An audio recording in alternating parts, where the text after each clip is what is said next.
വലിയൊരു ദുരന്തത്തെ കണ്ട് മനസ്സ് മരവിച്ച അവസ്ഥയിലാണ് ഇന്ന് മലയാളി. കേരളം കണ്ടതിൽ വെച്ച് ഏറ്റവും വലിയ പ്രകൃതി ദുരന്തമാണ് കേരളം കഴിഞ്ഞ ദിവസം സാക്ഷ്യം വഹിച്ചത്. ഒരു നാടിനെ ഒന്നാകെ ഇല്ലാതാക്കിയ ഉരുൾപൊട്ടൽ. ഈ അവസരത്തിൽ ചർച്ച ചെയ്യപ്പെട്ട ഒന്നുണ്ട്: മാധവ് ഗാഡ്ഗിൽ റിപ്പോർട്ടും സമിതി അംഗമായ കസ്തൂരി രംഗന്റെ വാക്കുകളും. സമൂഹ മാധ്യമങ്ങൾ അടക്കം പങ്കുവെച്ച കസ്തൂരി രംഗന്റെ വാക്കുകൾ ഇതായിരുന്നു: പശ്ചിമഘട്ടം ആകെ തകർക്കപ്പെട്ടിരിക്കുന്നു. ഇനിയും നടപടിയെടുത്തില്ലെങ്കിൽ കേരളത്തെ കാത്തിരിക്കുന്നത് വൻ ദുരന്തമാണ്. അതിന് നിങ്ങൾ വിചാരിക്കും പോലെ യുഗങ്ങളൊന്നും വേണ്ട, 4-5 വർഷം മാത്രം മതി. അന്ന് ഞാനും നിങ്ങളും ജീവിച്ചിരിപ്പുണ്ടാകും. ആരാണ് കള്ളം പറയുന്നത്, ഭയപ്പെടുത്തുന്നത് എന്ന് നിങ്ങൾക്ക് തന്നെ മനസ്സിലാകും. എന്താണ് മാധവ് ഗാഡ്ഗിൽ റിപ്പോർട്ട്? കസ്തൂരി രംഗൻ പറഞ്ഞതിന്റെ പൊരുൾ എന്താണ്? വിശദമായി തന്നെ നോക്കാം. ഇന്ത്യയുടെ തെക്കു ഭാഗത്തായി സ്ഥിതി ചെയ്യുന്ന പശ്ചിമഘട്ട മലനിരകളും അതിനോടനുബന്ധിച്ച പ്രദേശങ്ങളും അടങ്ങുന്ന പാരിസ്ഥിതിക വ്യൂഹം നേരിടുന്ന പ്രശ്നങ്ങളെ സംബന്ധിച്ച് പഠിച്ച് റിപ്പോർട്ട് സമർപ്പിക്കുന്നതിനായി ഇന്ത്യ ഗവൺമെന്റിന്റെ വനം പരിസ്ഥിതി മന്ത്രാലയം രൂപീകരിച്ച വിദഗ്ധ സമിതിയാണ് പശ്ചിമഘട്ട പരിസ്ഥിതി വിദഗ്ധ സമിതി, അഥവാ western guard ecology expert panel. ജൈവ വൈവിധ്യ പരിസ്ഥിതി സംരക്ഷണ മേഖലകളിലെ 14 വിദഗ്ധരടങ്ങിയ ഈ സമിതിയുടെ അധ്യക്ഷനായി മാധവ് ഗാഡ്ഗിലിനെ നിയോഗിക്കുകയും ചെയ്തു. മാധവ് ഗാഡ്ഗിലിന്റെ പേരിൽ ഗാഡ്ഗിൽ കമ്മിറ്റി റിപ്പോർട്ട് എന്നാണ് ഇത് അറിയപ്പെടുന്നത്. 2010 മാർച്ചിൽ അന്നത്തെ കേന്ദ്ര വനം പരിസ്ഥിതി മന്ത്രിയായിരുന്ന ജയറാം രമേശാണ് പശ്ചിമഘട്ട പരിസ്ഥിതി സംബന്ധിച്ച് പഠിക്കുന്നതിനായി ഈ വിദഗ്ധ സമിതിയെ നിയോഗിച്ചത്. പശ്ചിമഘട്ട സംരക്ഷണവുമായി ബന്ധപ്പെട്ട് 2010 ഫെബ്രുവരി 9 നീലഗിരി മലകളിലെ കോന്തഗിരിയിൽ നടന്ന പരിസ്ഥിതി പ്രവർത്തകരുടെ സമ്മേളനത്തിലാണ് ഈ സമിതി രൂപീകരിച്ചുകൊണ്ടുള്ള പ്രഖ്യാപനം ജയറാം രമേശ് നടത്തിയത്. ഇന്ത്യയുടെ 40% വരുന്ന ഭൂപ്രദേശങ്ങൾ പശ്ചിമഘട്ട മലനിരകളോട് ബന്ധപ്പെട്ട പരിസ്ഥിതി വ്യൂഹത്തിന്റെ പ്രാധാന്യത്തെ സ്വാധീന പ്രദേശങ്ങളായി വരുന്നുണ്ട്. ഏകദേശം 28 കോടി ജനങ്ങൾക്ക് ഈ പ്രദേശം ജീവിത വിഭവങ്ങൾ നൽകുന്നു. ഈ മേഖലകളിലെ അനിയന്ത്രിതമായ പ്രകൃതി ചൂഷണത്തിനും നിയന്ത്രണം ഏർപ്പെടുത്തുന്നതിനായി പശ്ചിമഘട്ടത്തിന് പ്രത്യേക പരിഗണന കൊടുത്തുകൊണ്ടുള്ള സംരക്ഷണ പ്രക്രിയയ്ക്ക് തുടക്കമിടണമെന്നത് കാലങ്ങളായുള്ള ജനകീയ ആവശ്യമായിരുന്നു.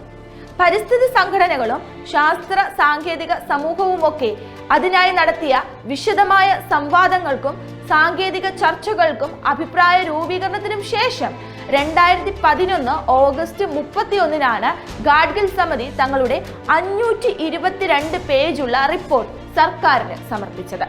പശ്ചിമഘട്ടത്തിന്റെ സംരക്ഷണവും പുനരുജ്ജീവനവും, പരിസ്ഥിതി ലോല പ്രദേശങ്ങൾ കണ്ടെത്തുക, അതിരപ്പള്ളി ഗുണ്ടിയ ജലവൈദ്യുത പദ്ധതികൾ, ഗോവയിലെയും തീരപ്രദേശങ്ങളിലും ഉൾക്കൊള്ളുന്ന മഹാരാഷ്ട്രയിലെ രത്നഗിരി, സിന്ധുദുർഗ് ജില്ലകളിലെയും പുതിയ ഖനന അനുമതികൾക്ക് മൊറട്ടോറിയം പ്രഖ്യാപിക്കൽ എന്നിവയായിരുന്നു പ്രധാനമായും സമിതിയുടെ പഠനത്തിൽ ഉൾപ്പെടുത്തിയിരുന്നത്.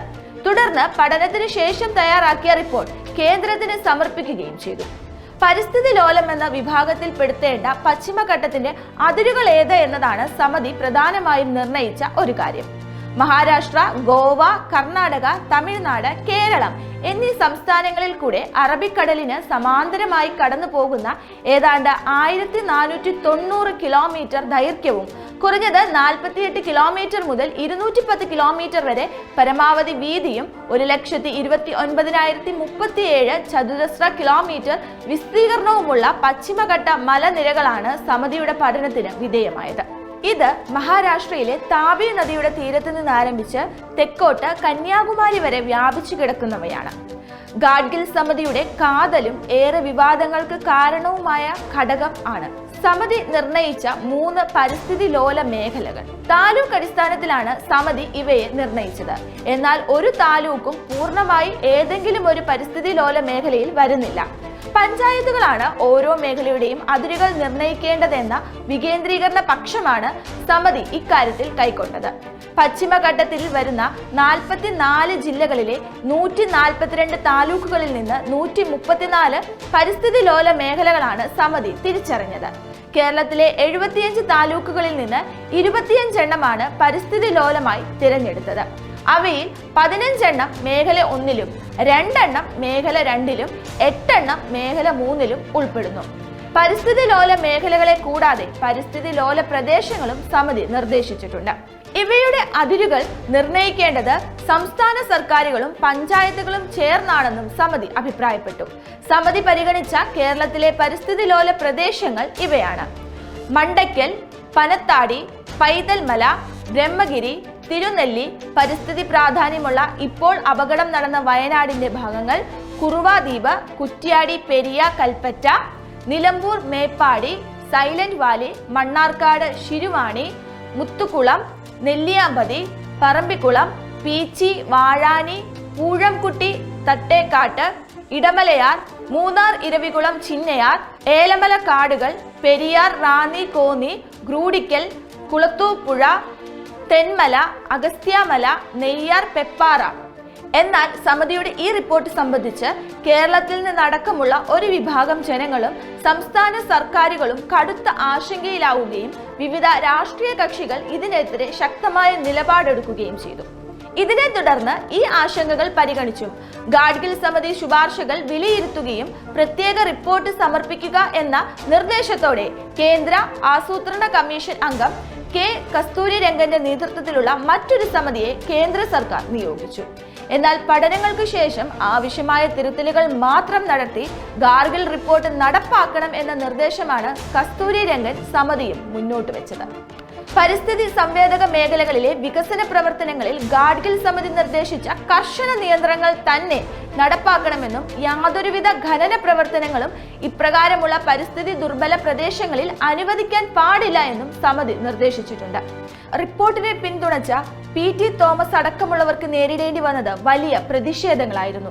പിന്നീട് റിപ്പോർട്ട് തള്ളിക്കളഞ്ഞിട്ടില്ല എന്നും ചർച്ചകൾ നടക്കുകയാണെന്നും 2016 അന്നത്തെ കേന്ദ്ര വനം പരിസ്ഥിതി മന്ത്രി അനിൽ മാധവ് ദേവേക്കർ പറഞ്ഞിരുന്നു. എന്നാൽ കേരളമടക്കമുള്ള സംസ്ഥാനങ്ങൾ പ്രകൃതി ദുരന്തങ്ങൾക്ക് സാക്ഷികളാകുന്നതായിരുന്നു പിന്നീട് കണ്ടത്. ഏറ്റവും ഒടുവിൽ വലിയ ദുരന്തമായി വയനാടും ആ പട്ടികയിൽ ഇടം പിടിച്ചു. അനുഭവങ്ങളിൽ നിന്ന് പാഠം ഉൾക്കൊണ്ട് ഇനിയൊരു ദുരന്തം വരാതിരിക്കാൻ വേണ്ട നടപടികൾ സ്വീകരിക്കാൻ അധികാരികൾക്ക് കഴിയട്ടെ. ഒന്നുകൂടിയുണ്ട്, കാലഹരണപ്പെട്ട അണക്കെട്ടുകൾ പ്രവർത്തിപ്പിക്കാൻ പാടില്ല എന്നുള്ളതും റിപ്പോർട്ടിലെ നിർദ്ദേശങ്ങളിൽ ഒന്നാണ്. മുല്ലപ്പെരിയാർ ഒരു ചോദ്യചിഹ്നമായി നിൽക്കുന്നതും ഇവിടെയാണ്.